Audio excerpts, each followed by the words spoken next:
Praise the Lord. கர்த்தருக்கு ஸ்தோத்திரம். கர்த்தருடைய நாமம் மகிமைப்படுவதாக. ஏசாயா தீர்க்கதரிசன புஸ்தகம் 30வது அதிகாரம் 19வது வசனத்தை நாம் வாசிக்கும் பொழுது, சீயோனை சேர்ந்த ஜனங்கள் எருசலேமில் வாசமாய் இருப்பார்கள். இனி நீ அழுது கொண்டிராய்.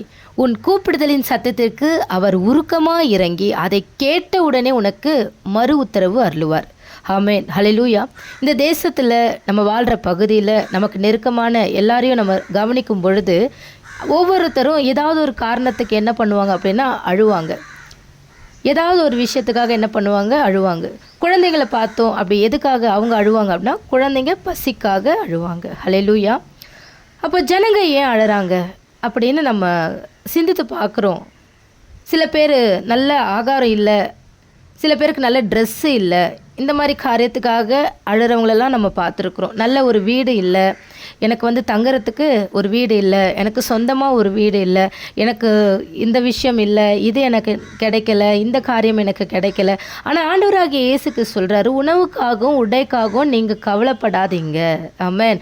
பிதா எல்லா உயிர்களுக்கும் உணவளிப்பவர் பிள்ளைகளுக்கு ஆகாரத்தை தராமல் இருப்பாரோ? உங்களுக்கு என்ன உடுத்தணும், எந்த உடையை உடுத்தணும்னு அவருக்கு தெரியாதா? ஹல்லேலூயா. அப்போ ஏன் அழ வருது, ஏன் நம்ம அழுகிறோம் அப்படின்னா சில விஷயங்கள் யோசித்து பாருங்களேன்.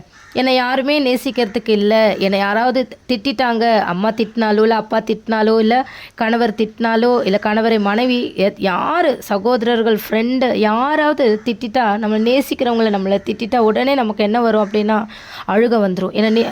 என்னை உண்மையாக அவங்க நேசிக்கலை, அப்போ எனக்கு நேசிக்கிறதுக்கு யாருமே இல்லை, இந்த மாதிரி எல்லாம் ஒரு நினச்சி நம்மளாவே ஒரு கற்பனைக்குள்ளே போய் என்ன பண்ணுவோன்னா அழுக ஆரம்பிச்சிருவோம். அல்லேலூயா. ஃபஸ்ட்டு நம்ம நினைக்க வேண்டியது, எனக்காய் ஜீவனையே தந்த என் இயேசு கிறிஸ்துவிற்கு நிகரான ஒரு பாசம் நேசம் இந்த உலகத்தில் யார்கிட்டையுமே இல்லை. ஹல்லேலூயா. உன் தாய் உன்னை மறந்தாலும் ஆமென், நான் உன்னை மறப்பதில்லை. அவர் நம்மை நேசிக்கிற நேசர் அவர். ஹல்லேலூயா. இந்த அன்பு இந்த உலகத்தில் இருக்கிற எந்த மனிதர்களிடத்திலும் இல்லை. அதுதான் வேதத்தின் சத்தியம்.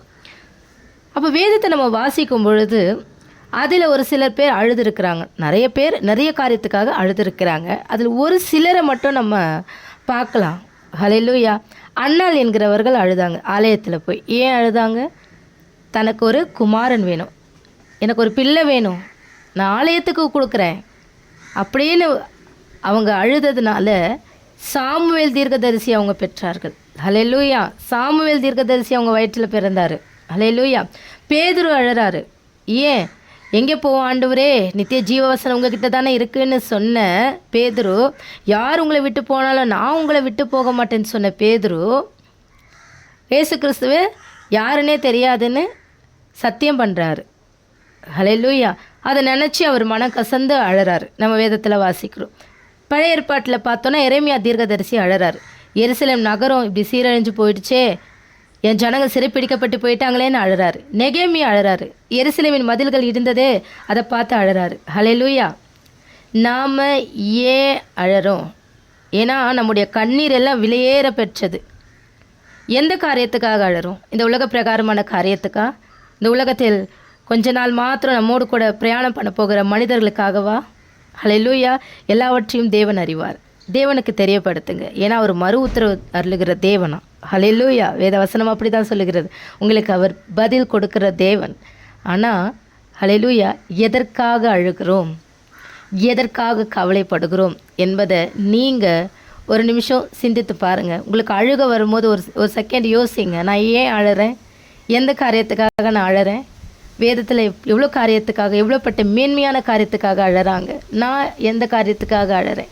என் கண்ணிலேருந்து வருகிற தண்ணி மனிதர்களுக்காக வருதா, இந்த உலக பொருளான உலக காரியத்துக்காக வருதா? ஹல்லேலூயா. யோசிங்க, சிந்திங்க. ஹல்லேலூயா.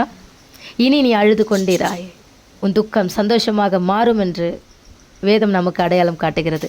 கர்த்தர் உங்களை ஆசீர்வதிப்பாராக. ஆமென்.